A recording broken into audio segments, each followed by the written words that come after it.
Amigos televidentes, bienvenidos a Tribuna Liberal, un programa del Instituto Ecuatoriano de Economía Política. Esta semana tenemos la grata visita del doctor Franklin López Buenaño. Es un gusto siempre tenerlo aquí en el país. Gracias, Carlos, por la invitación y porque el tema yo creo que es importante, porque aunque estemos en una coyuntura política, pero a la larga tenemos que enfrentarnos a esta circunstancia de que si queremos progresar, si queremos tener crecimiento económico, si queremos reducir la pobreza, tenemos que crear un marco de variables, de innumerables variables, no solo políticas, sociales, sino también educativas, microeconómicas, macroeconómicas, para fomentar el emprendimiento. Franklin, esta ha sido una discusión creo que de muchos años en economía. De hecho, la riqueza de las naciones, donde se inició la economía moderna, la ciencia económica moderna con Adam Smith, buscaba esta fuente de las riquezas de las naciones. ¿Podríamos decir que el motor principal de la riqueza de las naciones es el emprendedor? Exactamente, esa es una idea que ha ido cuajando en los últimos 15 años y la evidencia cada vez es más fuerte, porque la riqueza no está en la tierra como se pensaba en los tiempos de Adam Smith. Los latifundistas, los hacendados eran ricos, pero una riqueza bastante efímera. Luego se pensó que era poseer maquinaria, el capitalista era el dueño de las riquezas, la fuente de la riqueza estaba en el capital, en la maquinaria. Pero también nos damos cuenta que hay economías que no tienen capital, por ejemplo Panamá, en donde existe un proceso de crecimiento, en donde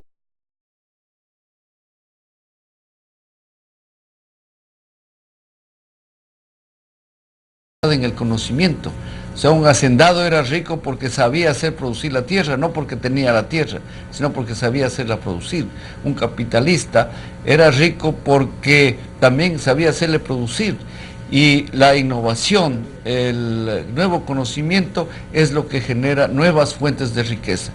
Entonces, un sistema que promueva desde las cualidades innatas del emprendedor, como son tomar riesgos, honestidad, integridad, esfuerzo. Eso es importante, pero tiene que estar combinado con variables educativas, por ejemplo, un sistema educativo que promueva el pensamiento crítico, que promueva un poco la rebeldía, que le dé opciones al estudiante para desarrollar sus propias capacidades. Le dije, o sea, las cualidades de un emprendedor en general son la capacidad de tomar riesgos, las habilidades de dedicarse, la dedicación, de no tener esos rasgos de aprovecharse de o sea, ser la viveza criolla. Eso es lo que tenemos que, y el emprendedor no las tiene. Esas son las cualidades que tiene un emprendedor. ¿Cómo generamos más emprendedores en nuestra sociedad? Exactamente, esa es la idea del sistema educativo. Eso es lo que se Franklin, necesita. ¿cuáles son las cualidades de un emprendedor? Educativo, como decía yo, que le dé oportunidades al estudiante para que desarrolle sus propias cualidades, para que desarrolle un pensamiento crítico, y a la vez el sistema microeconómico, por ejemplo, en el que se permita la competencia, en el que haya libre ingreso para las actividades empresariales, de tal manera que un emprendedor no se sienta cohibido porque hay fuerzas superiores a las de él.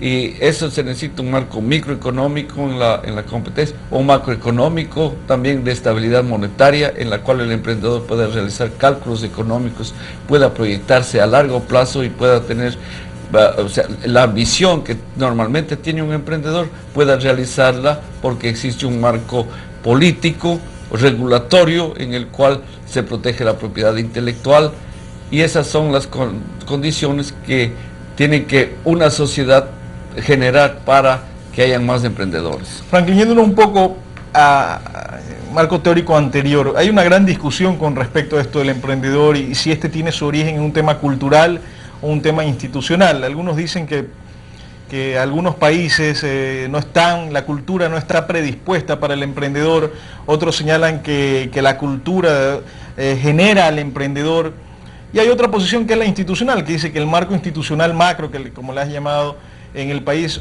es lo que genera los incentivos para que existan más emprendedores. Claro. ¿Por qué lado tú consideras que va la solución? Bueno, yo creo que es un gran conjunto de variables las que hay que atacar, desde las cualidades innatas del emprendedor a nivel individual hasta las variables sociales. Por ejemplo, una sociedad en la que se demoniza las utilidades, en las que se demoniza al empresario, entonces esa no va a ser un caldo de cultivo para emprendedores. En cambio, una cultura como la norteamericana, en donde se ensalza al que ha hecho fortuna, en el que se le respeta al self-made man, o sea, al que se hizo de la nada, esa cultura pues también va a generar emprendedores. Entonces es cultural, institucional, individual, educativo, microeconómico, macroeconómico, entonces es todo un conjunto de factores que tenemos que tener en cuenta. Ahora bien, a nivel cultural es poco lo que se puede hacer, ¿no? Claro que un gobierno en el que sataniza al que ha hecho riqueza, pues eso está fomentando la parte social de que no produce emprendedores. Pero es poco lo que se puede hacer. En cambio, en el sistema educativo es en donde sí se puede hacer bastante para fomentar y crear una cultura de emprendimiento. Uno de los negociadores del Telecam mexicano estuvo aquí en el país y conversando conmigo me decía que el Tratado de Libre Comercio entre México, Estados Unidos y Canadá cambió la visión del universitario en México, me decía. Por ejemplo, él me decía que antes un universitario mexicano cuando se graduaba lo que aspiraba es llegar a trabajar en una multinacional para tener unos buenos ingresos, tener estabilidad. Hoy en día, después del Tratado de Libre Comercio, él me señala que la mayor parte de universitarios, luego de graduados, tienen la aspiración a vender algo a Estados Unidos, de armar su propia empresa, y comienza, me decía él, con las cerámicas, con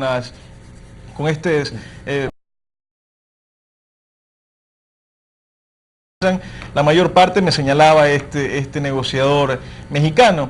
En el caso ecuatoriano sucede algo creo que similar, ¿no? La mayor parte de universitarios aspira a tener un buen trabajo, graduarse de la universidad y tener un buen trabajo, pero muy pocos aspiran a tener su propia empresa, tener su emprendimiento, generar puestos de trabajo, como que hay una resistencia a tomar ese riesgo, ¿no? Sí, es mucho más cómodo ser empleado que ser emprendedor. O sea, el empleado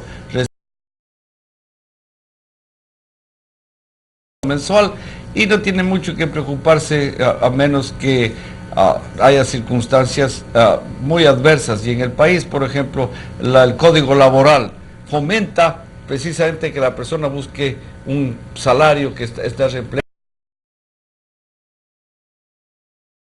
una empresa.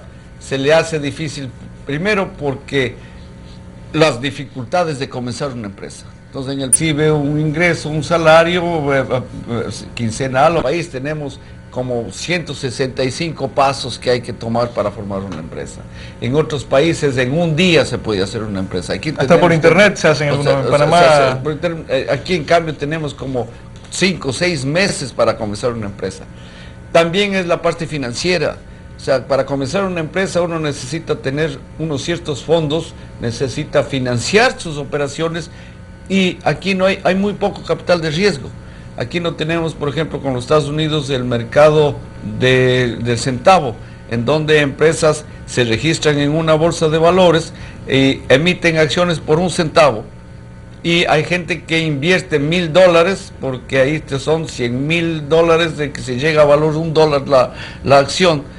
Y ha habido casos de empresas que comienzan así y luego se vuelven multimillonarias. El caso del Velcro. El señor que comenzó el Velcro emitió acciones de 1 centavo y ahora esas acciones se cotizan por $15, $16. Entonces, esas posibilidades de financiamiento con capital de riesgo, con microcréditos, no existe muy poco en el país. Y entonces tenemos que atacar, como digo, el problema hay que irlo de muchos factores y de muchas variables que hay que ver a la vez. Claro, existe un estudio, ¿no?, del Banco Mundial de Haciendo Negocios donde se detallan comparativamente todas las condiciones. Son muy engorrosos, el tema de reforzamiento de contratos, es decir, hacer respetar un contrato es muy complicado en nuestro país. Como usted decía, el mercado de capitales es muy limitado. Bueno, ¿por dónde podríamos empezar? ¿Cuál sería el camino para incentivar y despertar? Yo creo que, ojo, yo creo que el ecuatoriano es muy emprendedor, sobre todo cuando hablamos nos muestran las estadísticas de subempleo, dicen, existe 45% de subempleo. Yo digo, está bien, pero eso nos demuestra de que hay un 45% de gente de la población económicamente activa que no se queda sentado en su casa esperando que nadie le regale nada, sino que sale a las calles a tratar de conseguir el pan cada día. Es decir, si nosotros le facilitáramos a ese grupo humano entrar a la legalidad, hacer una empresa formal, pues yo creo que aquí habría un boom de generación de puestos de trabajo, ¿no? Exactamente, yo creo que el potencial existe en el país para fomentar el emprendimiento. Y como decía yo, teníamos este marco jurídico, por ejemplo, el de las restricciones. Otra dificultad es el marco tributario. Ahora se le está exigiendo al informal que tenga facturas y que lleve cuentas y que haga eso. Entonces, una empresa pequeña que a lo mejor tiene que contratar 2 personas para que trabaje para el SRI. Entonces, esas son dificultades enormes para que tiene que salvar una persona y luego se refugie en el sector informal.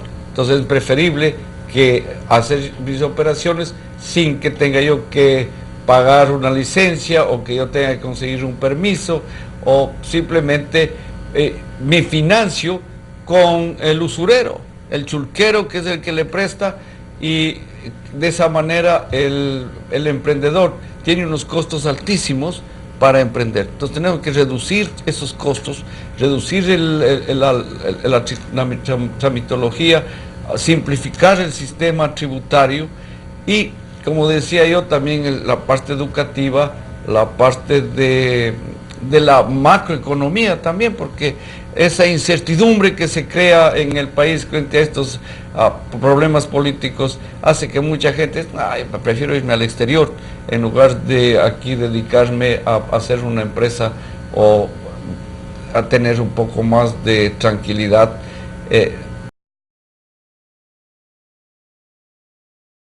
Que tienen ambiciones no se quedan aquí, van a buscar en otros lados cumplir con esos sueños y esas aspiraciones. Doctor López, terminamos el bloque anterior donde usted señalaba que hay que disminuir el costo del entorno económico para el emprendedor, para que se generen más puestos de trabajo y a su vez para que este capital tan importante de los ecuatorianos, el emprendedor, que genera puestos de trabajo, que genera nuevos productos, no se vaya a otros países. ¿Cómo se ve esto en el mundo? Digamos, ¿cómo manejan los países que han tenido éxito en el mundo al emprendedor? ¿Qué tipo de opciones le dan? ¿Qué facilidades le dan para que generen puestos de trabajo en el mundo? Bueno, en el exterior, en Estados Unidos como en otros países y países que también están surgiendo y saliendo de dejar de ser del tercer mundo, se le ve con buenos ojos, se le ve como no como un explotador o como alguien que va a abusar, y sin embargo de que los especuladores o personas ambiciosas aprovechen del sistema para enriquecerse a costa de otras personas. Entonces tenemos también el problemas que el emprendimiento está bien, pero también puede tener sus bemoles y sus problemas con respecto al abuso que se puede dar cuando existe un marco que no permite la competencia o que no hay transparencia en las operaciones, y esto ha ocurrido con las burbujas financieras en los Estados Unidos, por ejemplo. Bueno, pero ese abuso se da por limitaciones en la ley o fallas en la ley, en la regulación. Bueno, hay por un lado limitaciones de la ley y por otro lado peligros morales que los causa el mismo gobierno. Las operaciones de estas de Freddie Mac y de Fannie Mae, que eran instituciones cuasi públicas en las que el gobierno garantizaba las operaciones de estas empresas y compraban las hipotecas. Entonces los bancos chicos pues vendían hipotecas con muy poco dinero de entrada, corriendo muchísimo riesgo, pero el riesgo se lo traspasaban a Fannie Mae o a Freddie Mac. Entonces, ahora... O sea, el Estado hacía una suerte que garantiza un crédito con muy alto riesgo. Y luego también tenemos las operaciones del Banco Central de los Estados Unidos, que es el prestamista de última instancia, y los bancos también pueden poner todo el riesgo que quieran porque el gobierno prácticamente garantiza que no van a fracasar. Y desde esa perspectiva, entonces, empresas que tienen esa seguridad toman riesgos innecesarios que luego en la economía pasa la factura. Franklin, usted acaba de topar un tema que está sobre la mesa, ¿no? Que es el tema de la crisis financiera internacional. ¿Y qué relación tiene con el emprendedor? Yo digo, bueno, lo que sucede es que el emprendedor es la característica fundamental del capitalismo. En la capacidad de los individuos con grandes capitales como con chicos capitales de emprender, innovar, generar nuevas oportunidades. Esta crisis ha dado espacio para que los críticos del capitalismo y del libre mercado señalen de que el capitalismo es el causante de esta crisis, que estos son los efectos del capitalismo, las causas de esta crisis financiera en Estados Unidos. No, yo creo que esa es una visión bastante distorsionada de la realidad, porque cada vez que existe una crisis en los Estados Unidos o en el mundo, por ejemplo la de crisis financiera de Corea y de Hong Kong, lo que tenemos que entender es que el emprendimiento también tiene riesgos y hay fracasos. O sea, si no hay fracasos, tampoco puede haber muchos, o sea, de varios años, ya esto era producto del capitalismo. La solución o éxitos, tiene que haber las dos partes. Entonces, cuando uno dice un emprendedor es una persona que toma riesgos, es una persona que también a lo mejor fracasa. Y en un sistema en donde hay apuestas de triunfo o de fracaso, cuando vienen los fracasos no nos tenemos que maravillar ni asombrar porque han existido fracasos. Entonces, en el capitalismo va a haber siempre fracasos y va a haber triunfos y va a haber subidas y va a haber bajadas. Ahora estamos en una bajada, pero es proceso de purificación en donde los errores se van a eliminar, los fracasos van a ser producto de cálculos mal hechos o de operaciones mal realizadas. Entonces tenemos que pagar y limpiar esa situación. Entonces siempre va a haber en el capitalismo ciclos económicos, no se pueden eliminar, es parte inherente del emprendimiento. Franklin, sobre este mismo punto, cuando uno dice la quiebra es importante en una economía de mercado, porque la quiebra de las empresas limita las pérdidas sociales, pues lo que hace es que cuando alguien está manejando ineficientemente sus recursos, pues desaparece. En cambio, actualmente estamos en debate, en Estados Unidos al menos está en debate el tema de un rescate financiero de 700.000 millones de dólares que ha tenido un alto en el Congreso de los Estados Unidos. Y una vez más, la crítica se dice, ¿cómo es posible que ahora sí quieran que intervenga el Estado poniendo fondos públicos para rescatar a empresas privadas? ¿Qué opinión le merece esta propuesta de rescate por parte del gobierno del presidente Bush a esta crisis financiera, ¿no? Estamos otra vez en el problema de la socialización de las pérdidas, ¿no? O sea, estamos en esto de que se privatizan las ganancias y se socializan las pérdidas. Que es característico de Latinoamérica. Es característico, y es característica también de los Estados Unidos, o sea, sistemas en los cuales no hay un liberalismo verdadero, porque en el liberalismo verdadero debe privatizarse las ganancias y privatizarse las pérdidas. Los socialistas, en cambio, quieren socializar ganancias y socializar pérdidas. Entonces ahora estamos en este punto medio en el cual el gobierno otra vez está sacando plata que no es propia, sino que es de los contribuyentes para solucionar los problemas causados por la misma situación del peligro moral de tener un banco central de prestamista de última instancia o tener empresas que garantizan préstamos, en este caso los préstamos hipotecarios, y mañana se crea otra agencia en la cual se garantiza algo y a costa de dinero que no es de los garantizadores, sino de los contribuyentes, de los que pagan los impuestos, y volveremos a tener este tipo de circunstancias.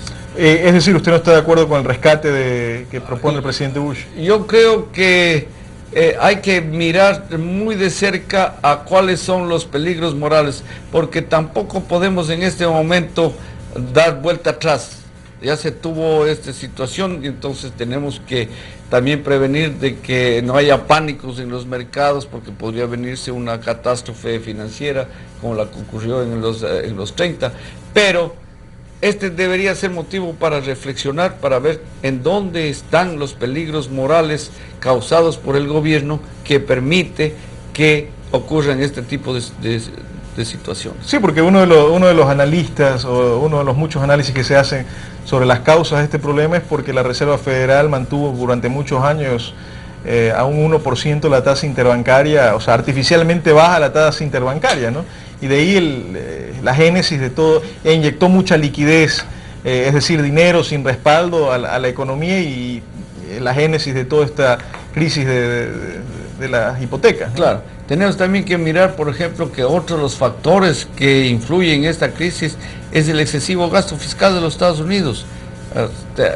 A partir de septiembre, después del ataque de las Torres Gemelas, pues el gobierno también ha estado gasta y compra armas y la guerra en Irak, todos otros tipos de proyectos. El presidente Bush no ha podido decir ni un solo no al gasto excesivo público, y estamos en el mismo problema que el que nos puede ocurrir a nosotros por el excesivo gasto que se ha presupuestado para el 2009. Franklin, ¿qué repercusiones puede tener esta crisis en Ecuador? Porque el presidente Correa, en cambio, ha señalado que absolutamente no le preocupa la crisis financiera en Estados Unidos, que realmente para él, me imagino, si no le preocupa, no va a tomar ninguna medida para atenuar algún efecto, ¿no? Bueno, yo creo que es importante anotar que el mercado más importante para nosotros es el de los Estados Unidos. Y nosotros, si el mercado de los Estados Unidos comienza a flaquear, nos puede venir unas consecuencias, pero graves, para nuestras exportaciones.